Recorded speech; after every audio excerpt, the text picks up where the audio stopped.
2025년 피스티스 믿음 10-3 세 번째 주제, 믿음에 관한 세 번째 주제로 우리가 세상을 이긴 승리는 이것이니 곧 우리의 믿음입니다 라고 하는 말씀으로 살펴보고 있죠. 본문 말씀은 요한일서 5장 4절에서 5절입니다. 우리 지지난주부터 이 믿음에 대해 살펴보면서 중요한 부분들이 언약을 알아야 돼서 언약이 무엇인가 이런 부분을 살펴봤죠. 여러분, 언약은 하나님의 백성을 세우기 위한 것입니다. 이게 핵심이에요. 하나님의 백성을 세우기 위한 것이다. 그래서 새 언약도 살펴보고 옛 언약도 살펴봤죠. 진짜 언약은 하나님 백성을 세우기 위한 거예요. 그러면서 왜 그렇게 하나님의 백성을 세우고 싶으셨을까? 왜 그렇게 백성을 세우고 싶으셨을까? 그래서 백성이 어떤 것인지, 백성은 누구인지, 무엇인지 좀 살펴봤습니다. 자, 오늘 새 언약에 대해서 다시 한번 지난주에 언약이란 무엇인가, 하나님 백성을 세우기 위한 것입니다 라는 말씀을 살펴보면 새 언약을 간단하게 살펴봤는데, 오늘 새 언약을 좀 구체적으로 살펴보도록 하겠습니다. 찰스 프라이스는 내 안에 그리스도라고 하는 책에서 새 언약에 대해서 이렇게 말해요. 마음에 새겨진 법, 이런 챕터에 하나님께서는 그분의 백성과 맺으실 새 언약을 예레미야에게 말씀하셨다. 나 여호와가 말하노라. 그러나 그날 후에 내가 이스라엘 집에 세울 언약은 이러하니 곧 내가 나의 법을 그들의 속에 두며 그 마음에 기록하여 나는 그들의 하나님이 되고 그들은 내 백성이 될 것이다. 새 언약에서 율법이 수정되지는 않을 것이다. 율법이 수정되는 건 아니라는 거예요. 율법은 절대적인 하나님의 성품을 나타내기 때문이다. 그러나 새 언약은 율법을 재배치될 것이다. 율법은 돌비에 새겨져 예루살렘 성전 지성소의 법궤 속에 보관되어 왔다. 그런데 이제 그 율법이 백성들의 마음에 새겨지고 가슴에 기록될 것이다. 그리스도께서는 사람들 속에 내주하시는 그분의 성령을 통해 율법을 그들 속에 새기고 그들의 마음에 두실 것이며 인간에게서 하나님의 도덕적 성품을 회복시킬 것이다. 이것이 뭐다? 복음이다. 그러니까 지금 말하는 게 뭐예요? 무엇이 복음이라고 말하는 거예요? 새 언약이 복음이다 이렇게 말하고 있어요. 찰스 프라이스는 새 언약에 대한 이야기를 쭉 하면서 이것이 복음이다 이렇게 말해. 자, 그러면 성경이 정말 그렇게 말하고 있는가? 새 언약이 왜 새 언약을 복음이라고 말하고 있는가? 그것을 하나하나 좀 살펴보도록 하겠습니다. 자, 우리 마태복음 20장 28절 같이 한번 읽어볼까요? 인자는 섬김을 받으러 온 것이 아니라 섬기러 왔으며 많은 사람을 위하여 자기 목숨을 몸값으로 치러주려고. 예수님이 십자가에 죽으신 이유가 여기 나와 있잖아요. 예수님이 십자가 죽으시기 위해 이 땅에 오셨죠. 그러니까 이 땅에 오신 이유, 이 땅에 오신 이유가 뭐예요? 많은 사람을 위하여 자기 목숨을 몸값으로 치러주려고 오셨다. 이것이 예수님이 이 땅에 오신 이유예요. 그래서 성경을 보면 예수님께서 오셔서 자기 목숨을 내어주셨잖아요. 피 흘려주셨잖아요. 그 피를 새 언약을 맺기 위해서 흘려주셨다라고 말하고 있어요. 우리가 성만찬 할 때마다 많이 봤던 말씀인데 진짜 우리가 참 수없이 들었고 봤지만 야, 이게 진짜 그렇게 말하고 있네? 라고 여러분 확인하실 수 있어요. 여러분 누가복음 22장 20절 읽어봅시다. 그리고 저녁을 먹은 뒤에 잔을 그와 같이 하시고서 말씀하셨다. 이 잔은 너희를 위하여 흘리는 내 피로 세우는 새 언약이다.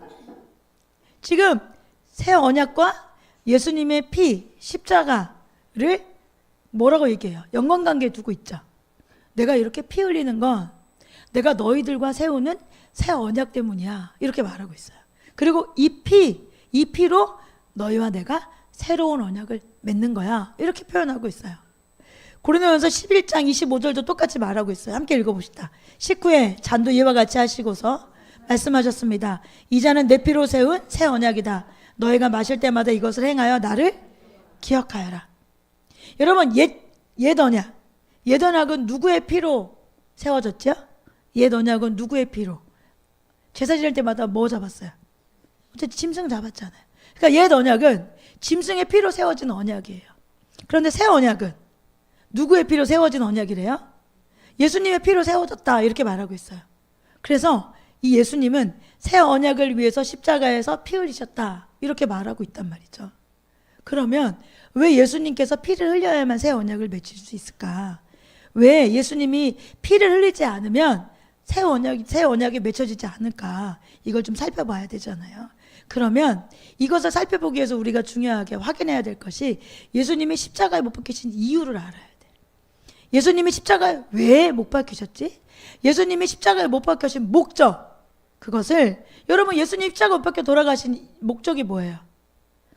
여러분 주로 뭐라고 생각해요? 우리 십자가 예수님 우리 대신해서 십자가 못 박혀 돌아가셨잖아요. 아시죠? 처음 듣는 이야기 아니시잖아요. 그러니까 저를 모르는 얼굴로 모르겠는데 무슨 말 하는 거야? 이런 얼굴로 바라보시는 것 같아서. 네. 왜 돌아가시는지 아시잖아요? 근데 우리가 알고 있고 그것 때문에 돌아가셨지. 그것과 성경에서 말하는 게 진짜 같은가? 확인을 한번 해보셔야 되잖아요. 여러분 내 생각이 중요해요? 성경이 중요해요? 성경이 중요하죠. 우리는 내 생각대로 살고 지금까지 배웠던 거 들었던 거 그걸로 사는 게 아니라 말씀대로 사는 거예요. 말씀대로 우리에게 날마다 말씀을 볼 수 있는 눈을, 들을 수 있는 귀를, 깨닫는 마음을 부어주길 기도하는 건 이거는 최고의 기도 제목이에요. 가장 중요한 기도 제목이에요. 여러분 저와 여러분이 하나님 말씀에 눈이 열리길, 귀가 열리길, 마음이 깨달아지길 주님의 축복합니다. 자, 우리 갈라디아서 3장 보면 예수님께서 십자가 못 박혀진 돌아가신 목적이 두 가지로 나와 있어요. 뭐라고 되어 있는지 한번 살펴봅시다. 13절, 14절, 갈라디아 3장 13절, 14절 같이 읽어봐요. 시작. 그리스도께서 우리를 위하여 저주를 받은 사람이 되심으로써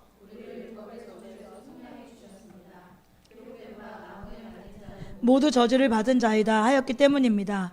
그것은 아브라함에게 내리신 복을 그리스도 예수 안에서 이방 사람에게 미치게 하시고 우리로 하여금 믿음으로 말미암아 약속하신 성령을 받게 하시려는 것입니다.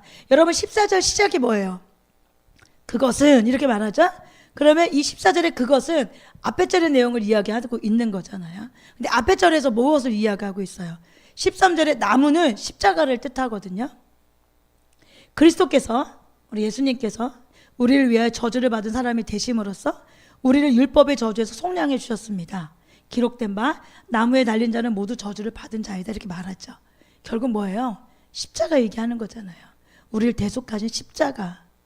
그 십자가 지신 이유, 그 피 흘리신 이유, 목적이 뭐냐는 거예요.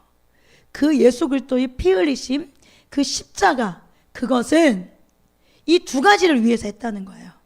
하나는 뭐예요? 아브라함에게 내리신 복을 그리스도 예수 안에서 이방 사람에게, 저와 여러분에게 미치게 하려고. 이게 목적이에요. 첫 번째 목적. 우리는 대부분 여기에서 머물러 있어요. 많은 교회가 예수님의 십자가 복음을 이야기하면서 주로 첫 번째 목적만 가르치고 첫 번째 목적만 강조해요. 그래서 성경은 예수님의 십자가에서 돌아가신 이유를 두 가지로 말하고 있어요. 그 목적을 두 가지라고 말하고 있어요. 첫 번째, 쉽게 말하면 저와 여러분에게 뭐가? 아브라함의 복이 미치도록 하기 위해서 십자가 옆에 돌아가셨다. 두 번째는 뭐예요? 우리로 하여금 믿음으로 말미암아 우리가 믿겠다, 이제 믿습니다 이렇게 말하는 사람, 믿음으로 말미암아 우리를 무엇 받게 하려고? 약속하신 성령 받게 하려고. 여기까지가 예수님이 십자가에서 돌아가신 목적 두 가지예요. 자, 그러면 하나하나 좀 자세히 살펴봅시다. 첫 번째, 예수님은 아브라함의 복을 주시기 위해 십자가를 지셨어요. 십자가 지신 첫 번째 목적을 아브라함에게 내리신 복을 그리스도 예수 안에서 이방 사람에게 미치게 하시고 라고 분명히 말하고 있죠. 여러분 이것이 십자가의 1차적인 목적이에요. 그렇다면 아브라함의 복이 뭘까요? 아브라함의 복이 저와 여러분에게까지 미치게 하시려고 예수님이 십자가 못 박혀 돌아가셨다, 피 흘리셨다 이렇게 말하고 있다면 그 아브라함의 복이 뭔지를 알아야 되잖아요. 여러분 아브라함의 복이 뭘까요? 물질적인 축복일까요? 물질적인 복일까요?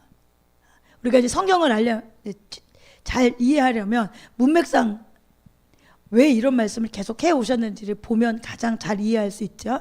우리 조금 전에 읽었던 갈라디아 3장 말씀의 앞부분, 지금 아브라함에게 내리신 복, 갈라디아 3장 13절 14절 이 말씀을 하기 앞절, 이것을 하기 앞전에 무슨 이야기를 하고 있냐면 이 아브라함의 복에 대한 설명을 해주고 있어요. 성경이 우리 8절 9절 보면 이렇게 말해요. 또 하나님께서 이방 사람을 믿음에 근거하여 의롭다고 여겨주시는 것. 여러분, 의롭다고 내가 믿습니다, 믿음에 근거해서 내가 믿습니다 하면 예수님께서 우리를 의롭다고 여겨주신다. 그럼 여러분, 이거 신학적인 용어로 뭐예요? 칭의잖아요. 칭의. 그쵸? 이것을 지금 하나님께서 이방 사람을 믿음에 근거하여 의롭다고 여겨주시는 것을 성경은 미리 알고, 그런 일이 일어날 거라고 미리 알고 아브라함에게 모든 민족이 너로 말미암아 복 받을 거야. 9절에 그러므로 믿음에서 난 사람들은 믿음을 가진 아브라함과 함께 복을 받습니다. 그러면 지금 여기에서 말하면 아브라함의 복은 여러분 무엇을 말하는 것 같으세요? 아브라함의 복은 뭐 같으세요? 칭이잖아요. 그쵸? 어려워요? 어렵지 않죠? 이렇게 아브라함의 복이 칭이라는 것을 설명하고 그 다음에 13절 14절에 뭐에 대해서 이야기하는 거예요. 그 칭의를 주시기 위해서 예수님께서 십자가에서 못 박혀 흘리고 피 흘리셨어. 그것이 첫 번째 1차적인 목적이야 라고 성경은 말해주고 있는 거잖아요. 여러분, 분명히 바울은 아브라함의 복을 이야기하면서 칭이 의롭다고 여겨지는 것과 동일시하고 있잖아요. 바울은 아브라함의 복에 대해서 하나님의 약속, 이것이 복음이라고 말하고 있는 거거든요. 그러니까 우리가 알고 있는 것처럼 여러분, 이것이 아브라함의 복이 뭐 그냥 복 받고 뭐 저주 받고 이런 뜻이 아니라, 그런 의미를 갖고 있는 것이 아니라, 지금 사도 바울이 아브라함에 대한 이야기를 하고 아브라함의 복을 이야기할 때 이건 구원과 관계 있는 이야기예요. 칭의에 대한 이야기란 말이에요. 그러니까 아브라함의 복은 물질적인 것이 아니라 뭐예요? 의롭다 여겨주신 것. 맞죠? 우리는 보통 어떻게 생각해? 물질적으로 돈 많이 벌고, 아브라함이 뭐 가라 하면 가고 서라 하면 서고 그러면 별처럼 바닷가의 모래알처럼 자손이 창대하고 물질 복이 되고 막 이럴 거라고 생각하잖아요. 근데 사도 바울은 아브라함의 복을 의롭다고 여겨지는 것, 그것과 같은 의미로 사용했고, 또 그것에 대해서 이어서 뭐라고 말했어요?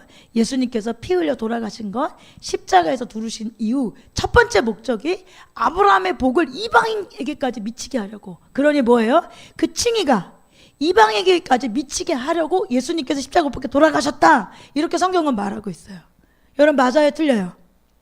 맞지요? 이상하지 않지요? 이해하셨죠? 네, 조금 어렵다고 생각할 것 같지는 않은데 제가 괜히 애를 쓰고 있는 것 같은 느낌도 들고. 자, 이한수 교수님도 이렇게 말씀하세요. 아브라함의 복은 이미 9절에서 그가 믿음으로 의롭다 하심을 얻은 사실을 지칭한다. 그리고 권영경 교수님도 여기서 말하는 아브라함의 복은 아브라함이 믿어서 의롭다함을 받았던 이신칭의, 믿음으로써 의롭다 되었다라고 하는 이신칭의라고 말하거든요. 이 이신칭의의 복을 가리킨다. 근데 여러분, 이 말씀은 대부분의 학자들이 이견을 같이 해요.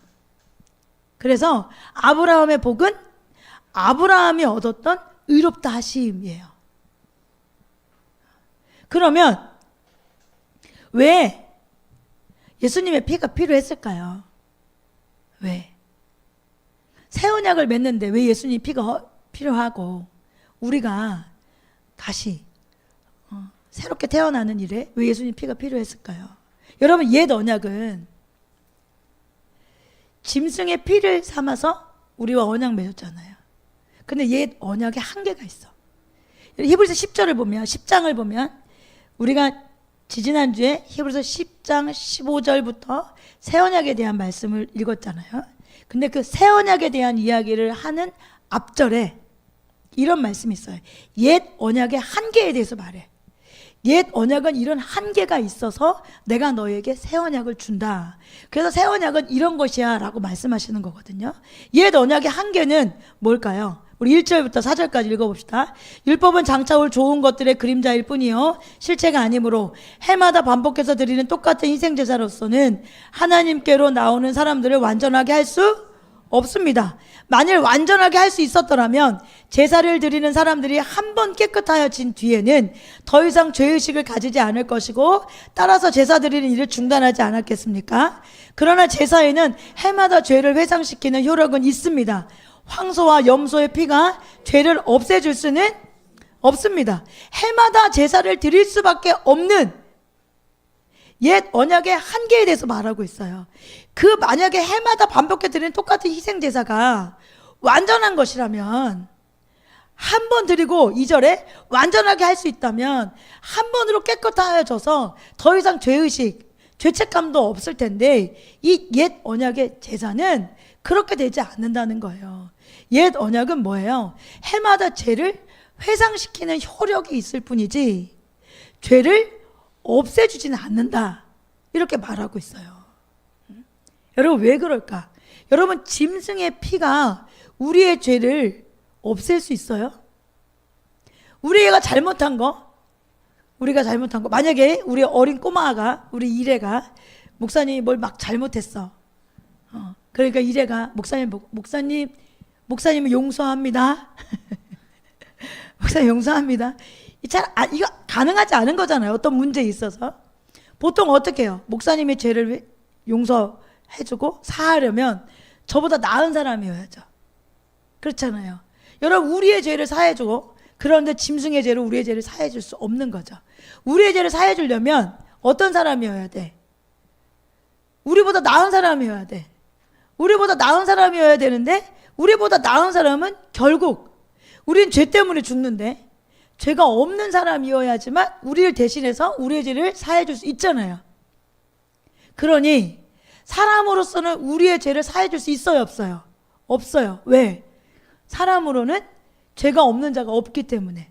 그래서 예수님의 피로만 우리의 죄를 사할 수 있는 거예요. 그러니 옛 언약에 그 짐승의 피로서는 우리의 죄가 사해질 수가 없어. 그래서 예수님께서 이게 옛 언약의 한계야. 이것이 옛 언약이 우리에게 할 수 없는 일이야. 그래서 내가 너희에게 새 언약을 줄게 라고 말씀하면서 이어서 말씀하시는 것이 새 언약에 대한 설명인 거예요. 히브리서 10장 4절에 황소와 염소의 피가 죄를 없애줄 수는 없습니다 이렇게 말하잖아요. 그런 다음에 같은 장 15절에 새 언약에 대한 이야기를 하면서 이렇게 말씀하세요. 그리고 성령도 우리에게 증언하여 주십니다. 먼저 이렇게 말씀하셨습니다. 주님께서 말씀하신다. 그날 이후에 내가 그들에게 세워줄 언약은 이것이다. 나는 내 율법을 그들의 마음에 박아주고 그들의 생각에 새겨주겠다. 또 나는 그들의 죄와 불법을 더 이상 기억하지 않겠다. 옛 언약은 뭐예요? 내가 너희 그 죄 자꾸 회상할 수밖에 없고 황소와 염소의 피가 죄를 없앨 수 없어. 그래서 내가 너희에게 새 언약을 줄게. 근데 이 새 언약은 우리의 마음에 하나님의 율법을 박아주고 생각에 새겨주고 또 그들의 죄와 불법을 더 이상 기억하지 않아. 왜? 죄와 불법이 용서되었으니까. 그래서 죄를 사하는 제사가 더 이상 필요해요, 안 필요해요? 안 필요하죠. 안 필요해요.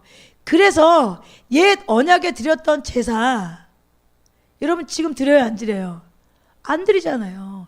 예수님께서 단번에 그 제사로 우리의 죄를 사해 주셨어요. 그렇기 때문에 더 이상 우리의 죄를 사하기 위한 제사를 드리지 않잖아요.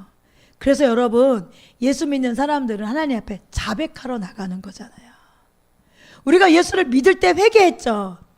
내가 나의 죄를 사해준 예수 그리스도 그 피를 믿잖아요. 저 십자가에 일어난 일을 우리가 믿고 내가 이제까지는 주인이었고 내 마음대로 살아서 죄인이었는데 그런 나로서는 구원받을 수 없다는 걸 깨닫고 예수님의 피를 내가 의지하고 살겠습니다. 예수님의 피가 나를 모든 죄를 사해 주셨습니다. 내가 그걸 믿습니다. 그래서 이제 주인을 바꿉니다. 예수님이 나의 주인입니다. 이렇게 된 상태인 거잖아요. 여러분 이런 사람은 성경적으로 보면 회개할 때 예수 믿을 때 회개했기 때문에 이런 사람들이 하는 회개라고 말하는 회개는 구체적으로 상세적으로 세밀하게 성경적으로 표현하면 뭐예요? 자백이죠. 자백이잖아요. 그래서 예수님께서 베드로에게 발 씻으라고 하니까 베드로가 아니요, 그럼 저 다 씻겨주세요. 그러니까 예수님께서 야, 넌 발만 씻으면 돼. 다 씻김받지 못한 사람은 나랑 상관없는 사람이거든. 이게 뭐예요? 칭의 받았다는 거잖아. 너 의롭게 됐어. 너 예수 믿잖아. 내 피를 믿잖아. 너 지금까지 지었던 모든 죄 사함 받았어. 예수님이 나를 대신해서 십자가에서 못 박혀 돌아가심으로 나는 그런 존재가 되었어. 이렇게 말씀하시는 거잖아요. 그러면서 예수님께서 우리에게 무엇을 명해 준 거예요? 너 이제부터 의로운 사람이야. 너 의롭다고, 너 의로운 의인이야. 너 이제 칭의 받았어. 의롭다고 여겨져. 이것이 구원받은 사람들에게 일어나는 첫 번째 일이잖아요. 그것을 예수님께서 분명히 뭐라고 말하셨어요? 갈라디아 3장 13절에 예수님께서 십자가에 못 박히신 나무에 달린 목적, 14절의 그 첫 번째 이유, 이것 주려고, 칭의 받게 하려고 너희. 옛 언약으로는 뭐야? 안 되니까 너희 새 언약 줄게. 단번에 예수 그리스도의 피로 인해서 내가 너희를 구원할게. 너희 그걸 믿는 자들에게 그 일이 일어날 거야. 이렇게 말씀하신 거잖아요. 그러니 여러분, 새 언약은 예수님의 피가 아니면 맺어질 수 없고, 또 예수님의 그 십자가는 첫 번째로 아브라함의 복, 그 아브라함의 복인 칭의의 이신 칭의, 그 복이 우리에게까지 임하도록 예수님께서 십자가에 못 박혀 돌아가신 거예요. 그 첫 번째 목적이에요. 자, 두 번째, 성경에서 예수님께서 십자가 못 박혀 돌아가신 이유 두 번째로 이야기해요. 그것은 성령을 선물로 주시기 위해서 십자가에 못 박혀 죽었다, 이렇게 말씀하고 있죠. 우리는 첫 번째 칭의만 강조해. 근데 분명히 성령은 예수님이 십자가에서 피 흘리심에 대해서 목적을 두 가지로 말하고 있죠. 두 번째 목적이 뭐냐면 약속하신 성령, 이 성령을 선물로 주시려고 예수님께서 피 흘리셨고 돌아가셨다라고 말하고 있어요. 그럼 왜 이 성령은 예수님의 피가 필요한 건가? 왜 우리에게 성령이 오시기 위해서는 예수님께서 십자가에 못 박혀 돌아가실 수밖에 없었나? 그리고 왜 성령을 선물이라고 말하는가? 이걸 살펴보겠습니다. 우리가 아까 갈라디아 3장 13절 14절 살펴볼 때 나무에 달린 자는 모두 저주받는다 하였기 때문입니다. 그것은 예수님 십자가 돌아가시면 첫 번째 아브라함에게 내리신 복을 그리스도 예수 안에서 이방 사람에 미치게 하려고 하는 것이 첫 번째 목적이고, 두 번째 이렇게 칭의된 자들에게 이어지는 거예요. 이 목적은, 그렇죠? 믿음으로 말미암아. 믿음이 없이는 없어, 안 돼. 이 앞에 아브라함에게 내리신 복을 그리스도 예수 안에서 이방 사람에게 미치게 하는 이 믿음을 가진 자들, 그들에게 약속하신 성령 받게 하려고 예수님께서 피 흘리셨다. 내가 나무에 십자가에 나무에 돌아가셨다. 죽었다. 이렇게 말하고 있는 거죠. 그러면 왜 성령을 약속된 성령이다, 약속하신 성령이다 라고 말씀하실까요? 성령은 성령님을 하나님의 약속이라고 표현해요. 하나님께서 약속하신 거예요. 성령 주겠다고. 에스겔 36장 27절, 우리 세계명에 대한 이야기 나오는 구절이잖아요. 너희 속에 내 영을 두어 너희가 나의 모든 율례들을 행동하게 하겠다. 그러면 너희가 내 모든 규례를 지키고 실천할 것이다. 자, 요한에서 2장 28절 29절 같이 읽어봅시다. 그런 다음에 내가 모든 사람에게 나의 영을 부어주겠다. 너희 아들 딸은 예언을 하고 노인들은 꿈을 꾸고 젊은이들은 환상을 볼 것이다. 그때가 되면 종들에게까지도 남녀를 가리지 않고 나의 영을 부어주시겠다 약속하셨잖아요. 그렇죠? 나의 영이 뭐예요? 성령님이에요. 내가 모든 사람에게 나의 영을 부어주겠다, 이렇게 말하고 있어요. 예수님도 성령님을 보내주시겠다고 약속하세요. 요한복음 14장 16절 17절입니다. 내가 아버지께 구하겠다. 그래야만 아버지께서 다른 보혜사를 너희에게 보혜사가 뭐예요? 성령님의 보혜사가. 보혜사 성령님 이렇게 말하잖아요. 보혜사라는 뜻은 돕는다라는 뜻이에요. 가장 큰 의미는 돕는다.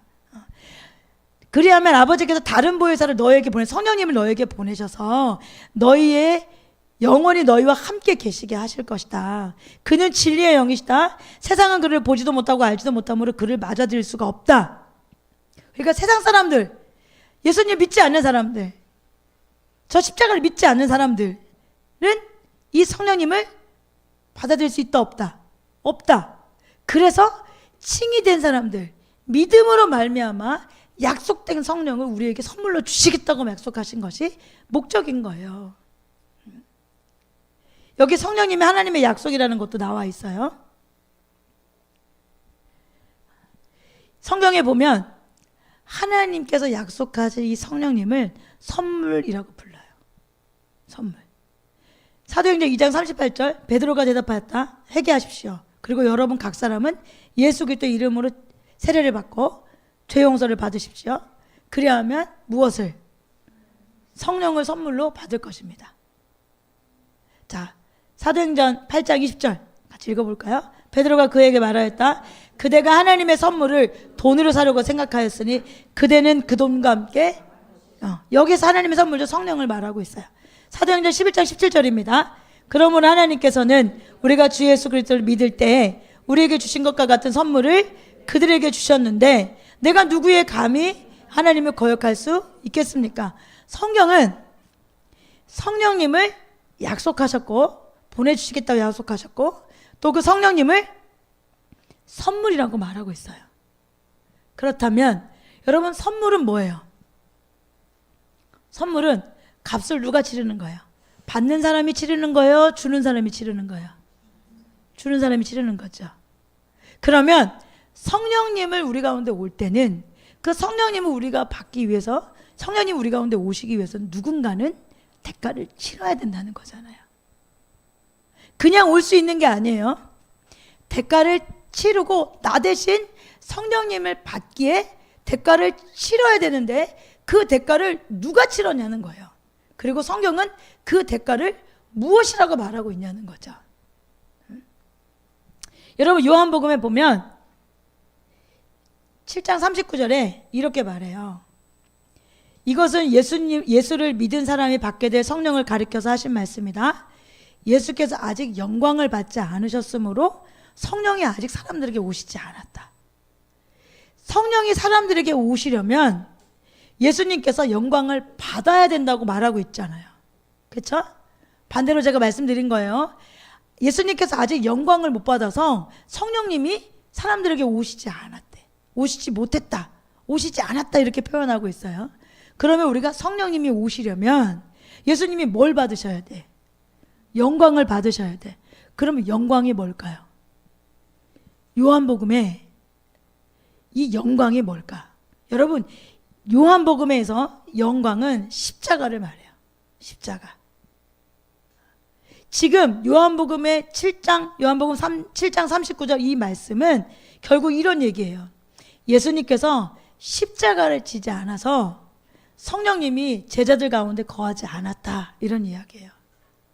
그러니까 성령님이 선물인데 성령님은 이 선물을 우리가 받기 위해서는 어떤 대가가 치러져야 되냐면 그 값을 누가 대신하냐면 예수님이 그 값을 대신해야만 그 성령님이 우리에게 오실 수 있는 거예요. 찰스 하즈는 프린스톤 채플로트라는 책에 이렇게 말해요. 성령께서 보내심을 받은 것은 그리스도의 구속의 역사 때문이다. 예수님의 피와 성령의 오심을 함께 보고 있죠. 성령의 감화와 임재는 그리스도의 죽으심에 의해 확보되는 위대한 복이다. 예수님이 죽으셔서 우리가 성령의 감화와 임재를 누린다 이렇게 표현하고 있어요. 베니힌 목사님 예수님의 보혈이라고 하는 책에 조금 더 아름답게 이렇게 표현해요. 하나님께서 나중 말씀을 통해 성령님께서 강림하실 수 있었던 것은 오직 그리스도의 보혈 때문이었음을 가르쳐 주셨습니다. 오순절날 베드로가 예수님의 죽으심과 부활하심을 담대히 전하고 난 후에 계속해서 뭐라고 말하냐면 하나님이 오른손으로 예수를 높이심에 그가 약속하신 성령을 아버지께 받아서 너희 보고 듣는 이것을 부어주셨느니라 이렇게 말하는데 이 말씀이 무슨 뜻이냐면 예수님께서 십자가의 죽으심으로 우리를 구원하시기 위한 값을 치르셨고 부활하신 후에는 아버지께로 올라가셔서 그 하나님 아버지께 자신의 피를 이렇게 증거로 내어드리면서 무엇을 제시했다는 거예요? 이제 제가 이 피로 대가를 치렀습니다. 그러니 아버지 약속하신 성령을 저들에게 보내주십시오 라고 말씀하셨다. 이렇게 말하고 있는 거예요. 히브리서 9장 11절 12절에 이렇게 말하죠. 그리스도께서 장래 좋은 일의 대수장으로 오사 손으로 짓지 아니한 곳 이 창조에 속하지 아니한 더 크고 온전한 장막으로 말미암아 염소와 송아지의 피로 아니하고 오직 자기 피로 영원한 속죄를 이루사 단번에 성소에 들어가셨느니라. 예수님께서 하나님 아버지께 자신의 피를 드리셨고 하나님께서 이를 받으셨습니다. 이렇게 함으로써 예수님께서는 그분을 믿는 모든 사람을 위해 무엇을? 부어주실 성령을 아버지께로부터 선물로 받으셨던 것입니다. 이제 성령님께서는 이 세상에 계시면서 믿음으로 살 수 있도록 우리를 도와주신다는 거죠. 이미 선지자 에스겔을 통해서 말씀하신 것을 이루신 것이기도 합니다. 그러니 우리에게 성령이, 약속하신 성령이, 선물이신 성령님이 오시려면 나 대신 이 성령을 받기 위한 대가를 지불하는 사람이 필요하고 대가를 지불하는 일이 필요한데 그것을 예수님께서 피 흘리심을 통하여서 대가를 지불하셨어요. 그래서 그 대가의 지불을 가지고 하나님 아버지 앞에 나아가서 하나님 아버지, 제가 저들 대신 내가 이 대가를 치르고 그 값을 지불하셨으니 약속하신 성령을 선물로 저들에게 주시지요 라고 예수님께서 부활하셔 승천하신 다음에 일어난 일이에요. 여러분 구약 성경에 보면 문둥병자를 정결하게 하는 규례가 나오거든요. 레위기 14장 14절부터 18절까지 말씀인데 우리 한번 읽어볼까요? 제사장은 속건제물의 피를 받아다가 정하게 되려는 사람의 오른쪽 깃볼과 오른쪽 엄지와 오른발 엄지에 발라야 한다. 그런 다음에 제사장은 기름 한 록에서 얼마를 덜어 왼쪽 바닥에 붓고 오른쪽 손가락으로 왼쪽 바닥에 부은 기름을 찍어 그 손가락에 묻은 기름을 주 앞에서 7번 뿌린다. 그리고 제사장은 손바닥에 남아있는 기름을 정하게 되려는 그 사람의 오른쪽 깃볼과 오른손 엄지와 오른발 엄지에 이미 발라놓은 속건제물의 피 위에 덧바른다. 그리고 나머지 기름, 곧 제사장의 손바닥에 남아있는 기름은 정하게 되려는 사람의 머리에 바른다. 그리고 나서 제사장은 주 앞에서 그 사람의 죄를 속하여 주시는 일, 죄를 속하여 주시는 일이 레위기 14장에 말하고 있잖아요. 문둥병자를 정결케 하는 일이에요. 그래서 여기서 여러분 피가 먼저예요? 기름이 먼저예요? 피가 먼저죠. 피는 성경에서 구속을 상징해요. 기름은 성령을 상징하거든요. 그러니 여러분 피가 먼저고 기름이 그 다음이죠. 그러면 여러분 십자가보다 오순절보다 뭐가 앞에 있어요? 십자가가 앞에 있잖아요. 여러분 피가 흘려져야 성령이 임하시죠. 피가 흘려지고 그 피로 죄가 씻겨져서 거룩한 성령이 우리 안에 들어오는 거예요. 여러분 이것이 우리가 예수 믿습니다. 내가 구원받은 자들 가운데 일어나는 일이잖아요. 여러분 믿으세요? 맞죠?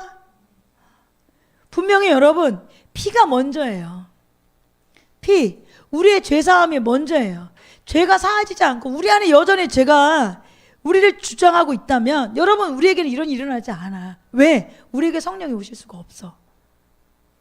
그런데 예수님께서 왜 십자가에 못 박혀 돌아가셨어요? 십자가의 그 피가 저와 여러분에게 성령님이 오시게 하기 위한 대가 지불이에요. 값을 대신 치르는 거예요. 그래서 예수님께서 십자가에 못 박혀 돌아가시고 그 피를 가지고 하나님 아버지 앞에 나아가서 이제 제가 대신 지었습니다. 대신 제가 그 대가를 치렀습니다. 그러니 약속하신 성령을 하나님 아버지께서 약속하셨잖아요. 성령을 저들에게 선물로 주시기로 약속하셨잖아요. 여러분 하나님 아버지는 반드시 그 약속을 지키시는 분이세요. 그러니 그 약속을 이제 저들에게 베풀어 주세요 하고 하나님 아버지 앞에 요청드릴 수 있는 거죠. 그럼 하나님 아버지께서 약속하신 대로 그 대가의 지불을 받고 저와 여러분에게 누구를 보내주신 거예요? 성령님 보내주신 거죠. 그래서 사도행전 2장에 여러분 사복음서가 끝나고 예수님이 이제 십자가 못 박혀 돌아가시고 다 500명이 보는 앞에서 천국으로 올라가셨어요. 하늘로 올라가셨어요. 그러고 난 다음에 사도행전이 어떻게 보면 구체적으로 시작되어지잖아요. 이 땅에 계시면서 제자들에게 너희 여기서 머물러 있어. 너희 어디 흩어지지 마.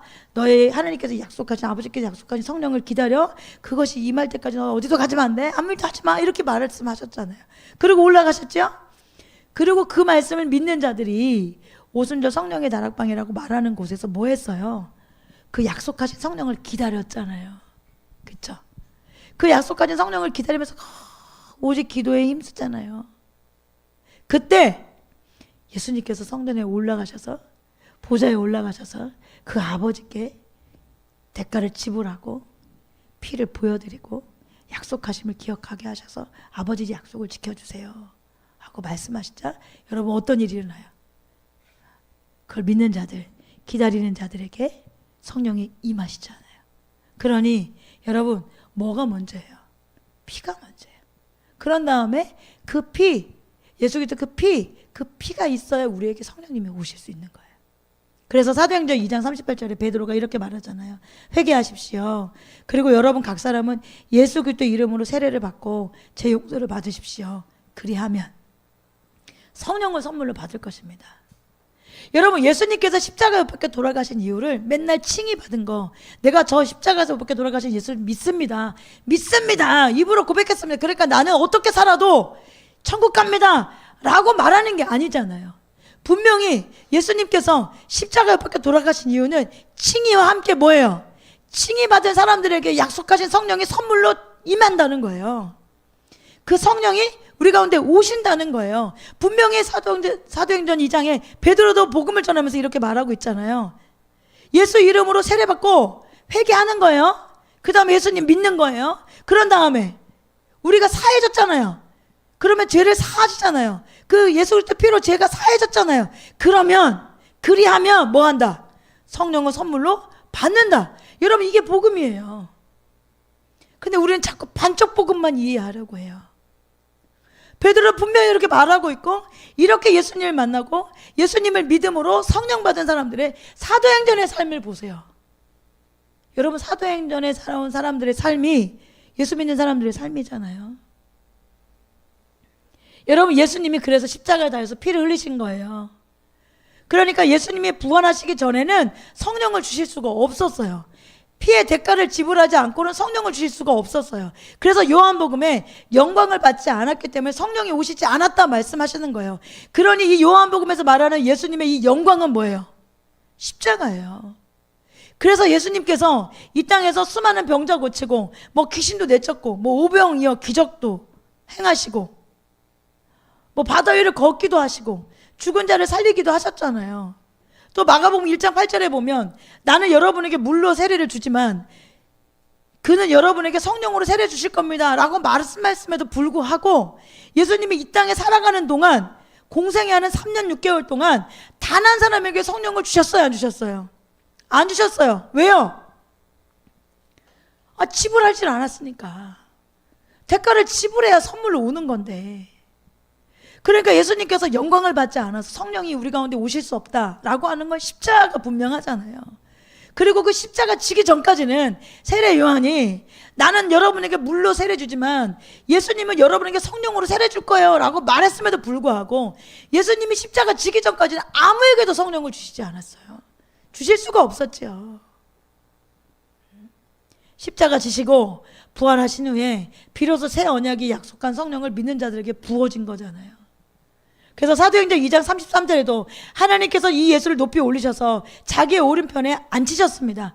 그는 아버지로부터 약속하신 성령을 받아서 계약이 성사됐죠? 아버지 제가 피로 저들을 사겠습니다. 아버지 저들에게 성령을 부어주십시오. 여러분은 지금 이 일을 보기도 하고 듣기도 하고 있는 것입니다. 그러니까 여러분 새 언약의 가장 중요한 약속은 죄사함도 있지만 너무 죄사함만 강조하면 안 돼. 여러분 죄사함을 받는 자들에게 진짜 중요한 건 뭐예요? 어떻게 보면 이 죄사함 왜 해주는 거야? 성령 주시려고. 예수님이 피의 십자가에서 왜 못 박혀 돌아가신 거예요? 우리 죄사하시려고. 그럼 이 죄 왜 사하신 거예요? 선물로 성령 주시려고. 그런데 그 성령님은 우리에게 오셔서 뭐 하시는 거예요? 요한계시록 죄송합니다. 에스겔 36장 27절. 요한계시록 36장 27절. 그 영이 너희 속에 그 영을 두어서, 우리 안에 성령님을 두어서 뭐 하시게 하는 거예요? 너희가 나의 모든 율례대로 행동하고 그러면 너희가 내 모든 길을 지키고 실천할 것이다. 이것이 성령님이 우리에게 두신 목적이에요. 성령님이 우리에게 오셔서 우리가 율법을 지킬 수 있게 되어지고, 성령님이 우리에게 오셔서 우리가 규례를 지키고 실천할 수 있게 할 수 있다. 우리는 그런 사람이 될 수 있다. 그래서 예수님께서 그 피를 대가로 지불하고 우리에게 성령님을 부어주신 거예요. 그러면 예수 믿는 사람은, 내가 저 십자가의 목베이신 예수를 믿습니다. 나는 죄사함을 믿습니다. 나는 저 피를 믿습니다. 여러분, 이렇게 이야기하고 아무렇게나 살아도 됩니다. 아무렇게 살아도 천국 갑니다. 이겁니까? 아니죠. 이게 진짜 믿음이라면, 내가 저 예수 그리스도의 십자가의 피를 진짜로 믿는다면, 그것이 내 마음에 왔다면, 주인이 바뀌었다면, 그 다음에 그 사람에게 누가 와? 성령님이 오시죠. 성령님이 오시면 우리 안에서 어떤 일 한다? 율법을 지키고 규례를 실천하고 살아가는 힘을 주신다고. 그러니 진짜 예수 믿는 사람은 하나님의 뜻대로 사는 사람이 맞지요? 아멘? 여러분, 이런 사람이 천국 가는 거예요. 여러분, 진짜 십자가의 복음은, 예수 그리스도의 십자가의 진짜 복음은, 저 칭이 내가 저 예수 그리스도의 십자가의 피로 내가 죄사함 받았습니다, 여기에서 머물러 있는 것이 아니라, 여러분, 어디까지 가는 것이 십자가 복음이에요. 우리를 거듭나게 하는 것, 우리를 새 사람 되게 하는 것, 우리의 변화, 여러분, 이것까지 가는 것이 십자가 복음이에요. 분명히 갈라디아서 3장 13절 14절에 예수님의 십자가, 예수님의 죽으심의 목적은 우리를 어떻게 하는 거? 거듭나는 거, 거듭나게 하는 거, 하나님의 말씀을 지키는 거, 성령의 내주를 통해서 변화되어지는 거. 여러분, 여기까지가 뭐예요? 십자가 복음이에요. 반쪽만 가르치니까 자꾸 길을 잃는 거예요. 여러분, 성령을 우리 가운데 내주하게 하신 것, 예수님의 그 예수 그리스도의 피를 통하여서 우리에게 성령이 오실 수 있었는데, 그 성령이 오셔서 하시는 모든 일이 우리가 하나님 뜻대로 살고 율법을 지키고 하나님의 영광을 위해 살고, 이 모든 것이 여러분 상급받기 위한 거라고 생각한다면 아브라함의 복이 물질적인 복이라고 생각하기 때문이에요. 그래서 한국교회가 이렇게 길을 잃은 거예요. 여러분, 분명히 사도 바울은 아브라함의 복이 물질적인 복이 아니라 분명히 이 칭이 이 이방인들에게, 우리에게까지, 예수 믿는 자들에게 그 칭의가 이를 거다. 그 복이 아브라함의 때부터 시작해서 하나님께서 주신 거다라고 분명히 말하고 있음에도 불구하고 아브라함의 복을 뭐라고 생각하는 거예요? 기복신앙의 눈을 가지고 아브라함이 예수 믿어가지고 아들도 없었는데 아들 낳고 그 아들 통하여서 자자대대 손손 그냥 잘 먹고 잘 산다. 여러분, 그렇게 말하니, 여러분, 성령님의 오심도 상급받는 일이라고 생각하는 거죠. 성령님이 오셔서 우리가 규례를 지키고 성령님이 오셔서 우리에게 말씀을 지키는 것이 다 상급받는 거라고 생각해. 그러니 십자가 복음을 믿고 십자가 복음을 듣고 십자가 복음대로 살면 상급받는 거라고 생각한다고. 여러분, 아니에요. 이건 구원의 문제예요. 상급이 아니라 구원의 문제예요. 아브라함의 복은 상급의 문제가 아니라 구원의 문제고 칭의를 이야기하고, 예수 그리스도의 십자가는 우리에게 상급 주려고 가는 것이 아니라 우리를 구원하시기 위하여 예수님께서 십자가 못 박혀 돌아가셨잖아요. 여러분, 십자가 복음 이야기하면서 예수 그리스도의 피를 상급받기 위해서 예수님께서 돌아가셨습니다라고 말하는 곳은 없죠. 그래놓고 왜 성령님이 오셔서 행하는 모든 일들은 또 십자가 복음 통해서 유업을 얻고 복 받는 거라고 생각하냐고요. 하나님께서 우리에게 주신 가장 값진 복은 구원입니다. 하나님께서 우리에게 주신 가장 원하시는 복은 구원이에요. 구원.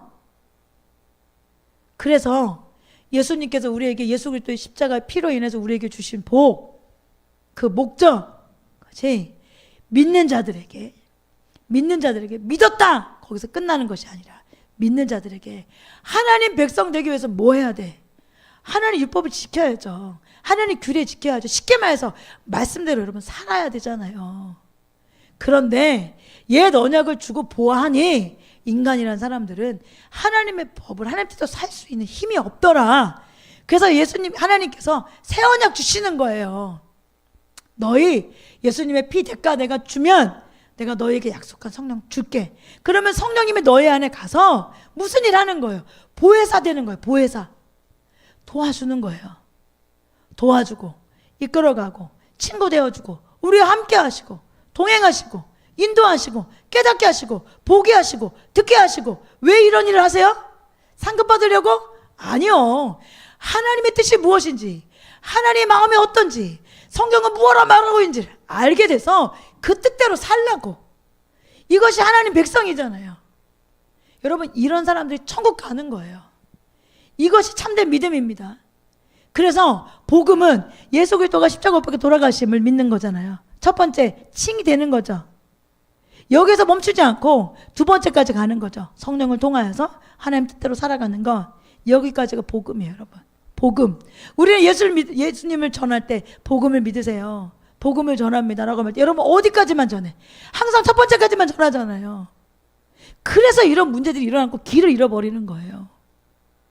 여러분, 어떤 조직에, 어떤 기관에, 목회자들이 너무너무 탈선했다. 야, 정말 소망이 없다. 제가 감리교단 출신인데, 감리교 안 해도 소망이 없다. 너무너무 타락했다. 그래서 몇 명 사람들이 모여가지고 어떤 실행 규칙 몇 가지 바꾼다고 여러분 사람이 변합니까? 그러면 유대인들이 바뀌어야죠.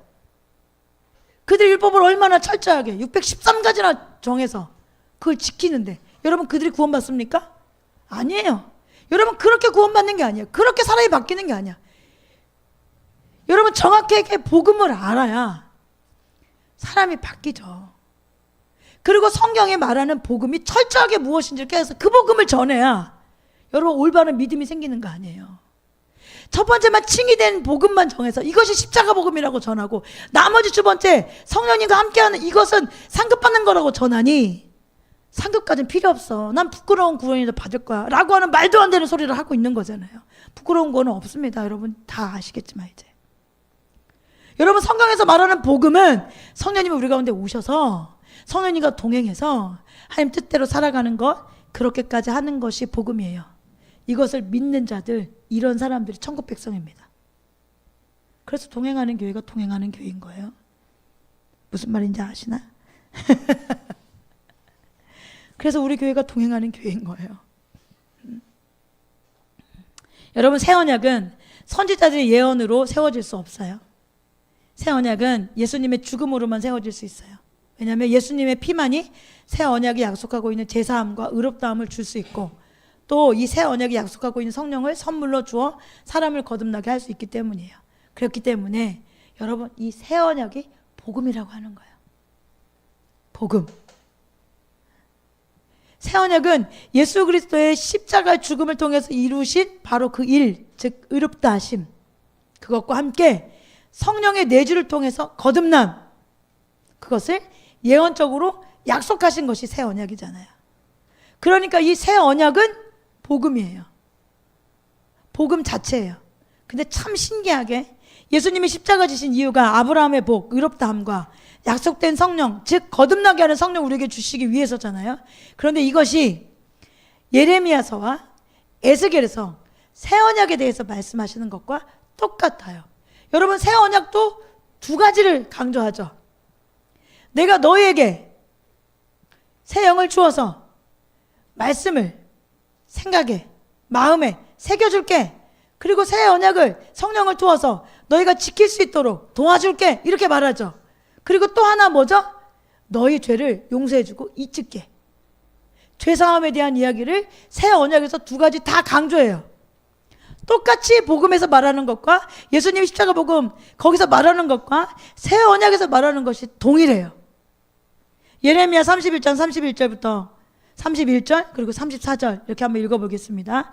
그때가 오면 내가 이스라엘 가문과 유다 가문의 새 언약을 세우겠다. 나 주의 말이다. 그때에는 이웃이나 동포끼리 서로 너는 주님을 알아라 하지 않을 것이니 이것은 작은 사람들로부터 큰 사람에게 이르기까지 그들이 모두 나를 알 것이기 때문이다. 내가 그들의 허물을 용서하고 그들의 죄를 다시는 기억하지 않겠다. 나 주의 말이다. 이건 뭐예요?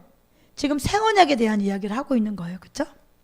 새 언약에 대한 이야기를 하면서 예수님께서 십자가에 못 박혀 돌아가신 일과 동일한 이야기를 하고 있죠.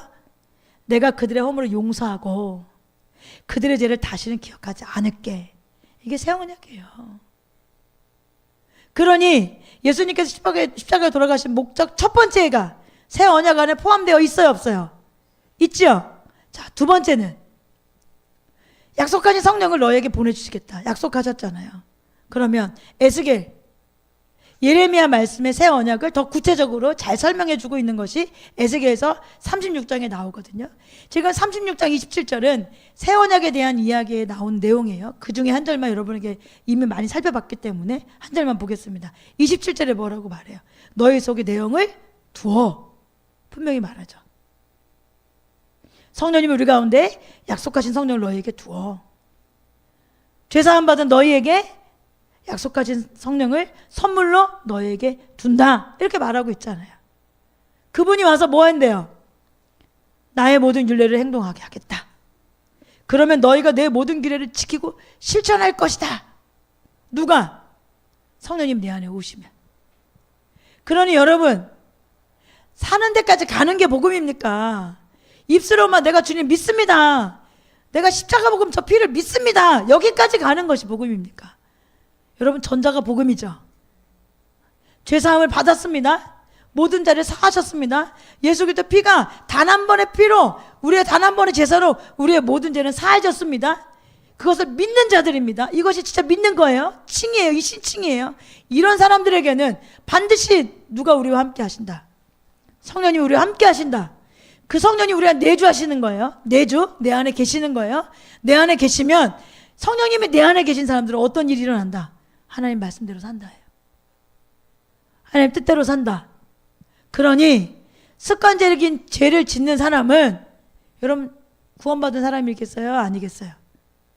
구원받지 못한 거죠. 왜? 성령님이 내 안에 내주하시는데 습관적인 죄를 지을 수 있겠어요? 죄의 종로로 살 수 있어요? 없어요? 없다고요. 여러분, 없다고요. 그래서 새 언약을 복음이다. 그럼 복음은 뭐냐고요? 여러분, 지금 얘기한 두 가지, 예수 그리스도의 십자가를 예수님께서 지신 목적, 이것이 복음이에요.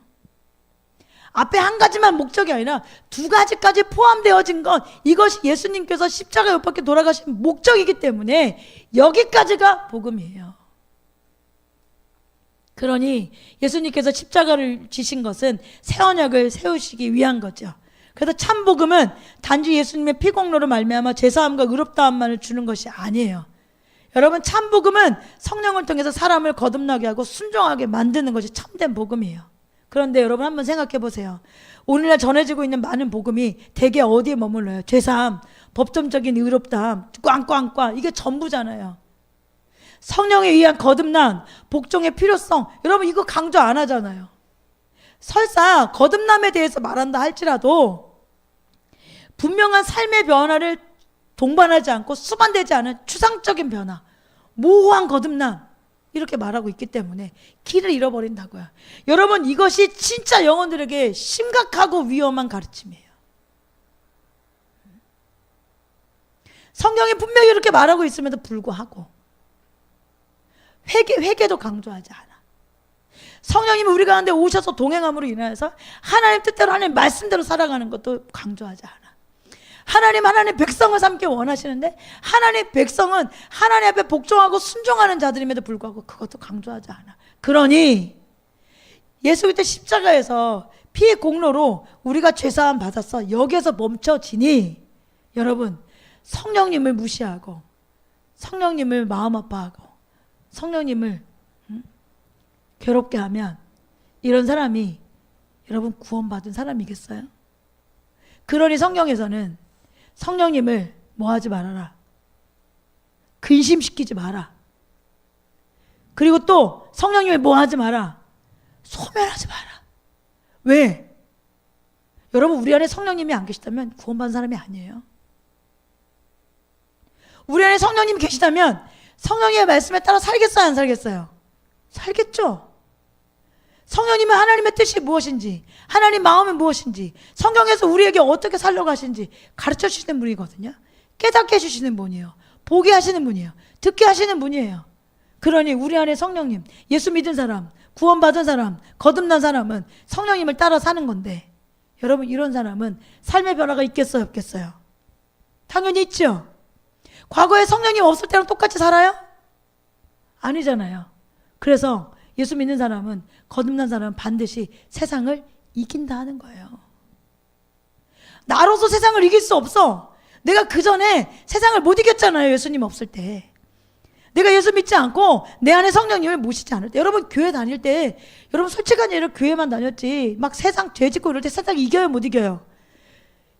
이길 생각도 없잖아, 솔직한 얘기로. 세상을 이길 생각도 없고 이기면 짜증나잖아. 죄 더 짓고 싶은데. 이게 우리의 본연의 모습이었잖아요. 근데 예수님이 우리를 만나주셨어. 그래서 십자가의 피가 뭔지 알겠어. 깨닫게 됐어. 보게 됐어. 듣게 됐어. 그래서 내가 진짜 예수님 믿게 됐어. 그래서 더 이상 내가 주인이 아니야. 이 세상에 공중권세 잡은 사단이 주인이 아니라 내가 주인의 자리를 하나님 앞에 드렸단 말이에요. 그런 자들에게 누가 와요? 성령님이 오신다고요. 오시면 그때부터 무슨 일이 일어나요? 죄지면 싫다고. 죄지면 싫고, 하나님 아버지 마음 아프게 하면 힘들고 싫다고. 그래서 여러분, 사도 바울이, 그 유명한 사도 바울이, 내가 과거 것은 잊어버리고 나는 잡은 것 같지만 아직도 잡지 않았다. 난 지금도 끊임없이 달려간다. 무엇을 향해? 표대를 향해 달려간다. 근데 이 표대가 여러분 상급이 아니에요. 여러분, 복음에 대해서, 구원에 대해서 잘못 생각하면 시작이 잘못됐기 때문에 이런 게 다 상급이라고 생각해. 십자가 복음의 유업을 얻는다. 여러분, 이게 없는 이야기는 아니지만 사도 바울이 말한 표대 역시 상급이 아니고 구원이에요. 구원. 궁극적인 구원.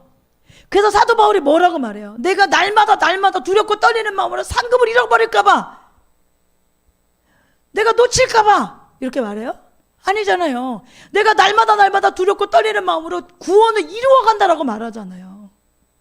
여러분, 그 구원을 이루어간다가 이 표대란 말이에요. 난 쉬지 않고 달려간다. 최선을 향해 달려간다.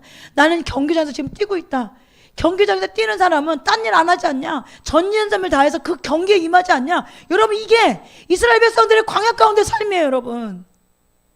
여러분, 이스라엘 백성들이 출애굽 하셨잖아요. 칭의 받았잖아요. 광야에서. 그럼 다 구원 받았습니까? 작은 마음대로 살고, 세상을 사랑하고, 세상을 이기지 못하고, 먹는 것 달라고 그러고, 자기 마음대로 안 되면 하나님 원망하고, 불평하고, 하나님 들이받고. 그래서 여러분, 천국 갔어요? 출애굽 대성, 하나님께서 이스라엘 백성들을 어디까지 이끌어가는 게 목적이었어요. 가나안 땅 주는 게 목적이었어요.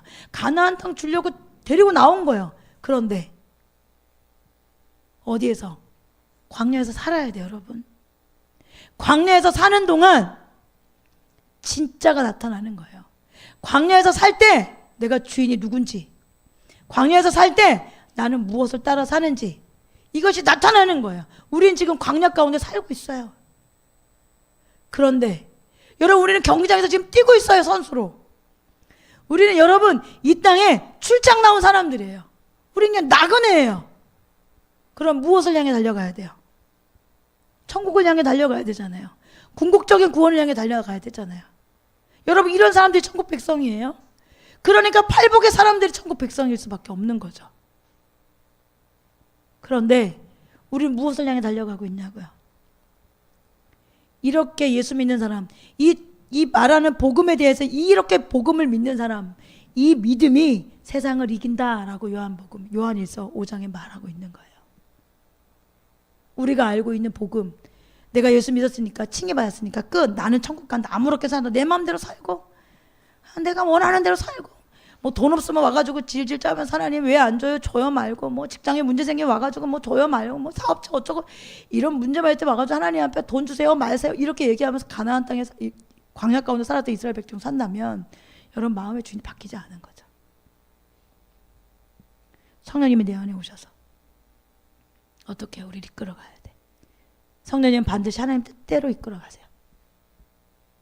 그러면 예수 믿는 사람, 진짜 구원받은 사람은 어떻게 산다? 그 성령님께 순종한다.